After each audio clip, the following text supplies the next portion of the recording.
எங்க தொகுதியில எந்த இதுவுமே செய்ய மாட்டாங்க. கவுன்சிலரோட பார்க்க மாட்டாங்க. எங்களை ஏன் இப்படி பண்றாங்கன்னு எங்களுக்கும் தெரியல. கரண்ட் கேட்டு தண்ணி கேட்டு கழிப்பறை வசதியோட இல்லாம இருக்கும். எதனால இப்படி செஞ்சுறாங்க? எங்களை பார்த்தா மனுஷங்களை தெரியல அவங்களுக்கு. அமைச்சர் தொழில அமைச்சர் எங்களுக்கு ஓட்டு கேட்டதுக்கு மட்டும்தான் வருவாரு, மத்த எதுக்குமே வர மாட்டாரு. நாங்க இது வரைக்கும் அமைச்சரை பார்த்ததே இல்லை. வருவார், ஆனா ஓட்டு போட்டிருக்கோம். எல்லாரும் ஓட்டு போட்டிருக்கோம். யாருமே ஓட்டு போடாம கிடையாது. அவருக்கு தான் ஓட்டு போட்டிருக்கோம், கவுன்சிலருக்கு தான் ஓட்டு போட்டிருக்கோம்.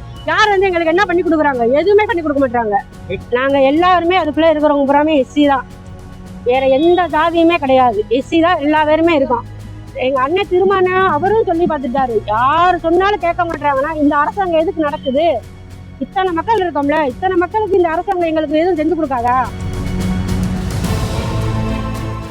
அமைச்சர் மூர்த்தியின் தொகுதியில் குடிநீர், மின்சாரம் உள்ளிட்ட அடிப்படை வசதிகளின்றி தவிக்கும் பட்டியல் சமூக மக்களின் அழுக்குரல்தான் இது. திருமா சொல்லியும் அடிப்படை வசதிகள் கிடைக்கவில்லை என கதறுகிறார்கள். பாவம், திருமா அரசியல் செய்வது இந்த அப்பாவிகளை காப்பாற்றவா? அலங்கோல ஆட்சி நடத்தும் அப்பாவையும் மகனையும் காப்பாற்றத்தானே திருமா அரசியல் செய்கிறார். அது என்னவோ தெரியவில்லை. திமுக ஆட்சிக்கு வந்ததிலிருந்தே மதுரைக்குள் பட்டியல் சமூக மக்கள் பெருமளவில் புறக்கணிக்கப்படுகிறார்கள். பாலமேடு ஜல்லிக்கட்டில் பட்டியல் சமூக மக்களின் காளையை மட்டும் விடாமல் அட்டூழியம் செய்வது அதற்கு ஒரு உதாரணம். சமீபத்தில் பட்டியல் சமூக மக்களுக்கு எதிரான குற்றங்கள் வட மாநிலங்களில்தான் அதிகம் நடக்கிறதென சொல்லியிருந்தார் ஸ்டாலின். ஆனால் இங்கு அரசே பட்டியல் சமூக மக்களை எப்படி நடத்துகிறது என்பதை மக்களே சொல்கிறார்கள். கேளுங்க ஸ்டாலின். தாழ்த்தப்பட்டவங்க அப்படின்றக்காண்டி ஒதுக்கிட்டாங்க. அப்புறம் ஓட்டு மட்டும் போதுமா? அவங்க நாங்க நல்லா இருந்தா தானே ஓட்டு போட முடியும். தண்ணி இல்ல, கக்கூஸ் இல்ல, பாத்ரூம் இல்ல, எதுவுமே இல்ல. வர்றோம் உள்ள காட்டாத்துக்குள்ள உள்ள விட மாட்டாங்க. சீத்த கடா போயிருங்க அப்படின்றாங்க. எங்களை பார்த்தா எப்படி தெரியுது? நாய் மாதிரி தெரியுதா? அங்க ஒரு 5000 ஓட்டு இருக்கு, அது மட்டும் வேணுமா? கரண்ட் தண்ணி உள்ள வரணும் கண்டிப்பா. எப்படி படிக்கிறது? எப்படி கையெழுத்து போடுறது? கைரேக வைக்கிறோம் எல்லாத்துக்கும். அப்படி பரவாயில்ல, கைரேக வைக்கலாமா? அப்ப எங்களை பார்த்தா யாருமே தெரியலையா? எங்கிட்டு பாத்ரூம் எங்கிட்டு போறது? மெயின் பாயிண்ட் பாத்ரூம் வேணுமா? தண்ணி வேணுமா வேணாமா?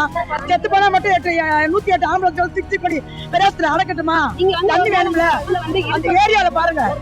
எல்லாரும் நீங்க எல்லாம் ஏசி எல்லாத்துலயும் இருங்க. நாங்க ஒரு தீவிரத்தை பத்தி மெழுகுதிரி எடுத்துக்கிட்டு இருக்கோம். 10 நிமிஷம் இருக்கு அந்த மெழுகுதிரி. மித்த நேரத்துக்கு என்ன தெரியும்? நாங்களும் மனிதர்கள் தானே என இந்த பெண்மணி கேட்கும் போது நம் நெஞ்சில் முள் தைத்தார் போல இருக்கிறது. எத்தனை ரணங்கள் இருந்தால் இப்படி கொந்தளித்திருப்பார் என்பதை தமிழக மக்கள் உணர வேண்டும். வேங்கை வயல் தொடங்கி தொடர்ந்து பட்டியல் சமூக மக்களை வஞ்சிக்கும் இந்த அரசு பட்டா கொடுப்பதாக கூறியும் ஏமாற்றியுள்ளது. உதயநிதி கொடுத்த பட்டா சுண்டல் மடிக்கத்தான் உதவும் என அதையும் வேதனையோடு கொட்டி தீர்த்திருக்கிறார்கள். 68 பட்டா பட்டா கொடுத்திருக்காங்க. 68 பட்டா கொடுத்திருக்காங்க. அந்த 68 பட்டாவுக்காவது கரண்ட் கொடுக்க வாய்ப்பு இருக்கா இல்லையா?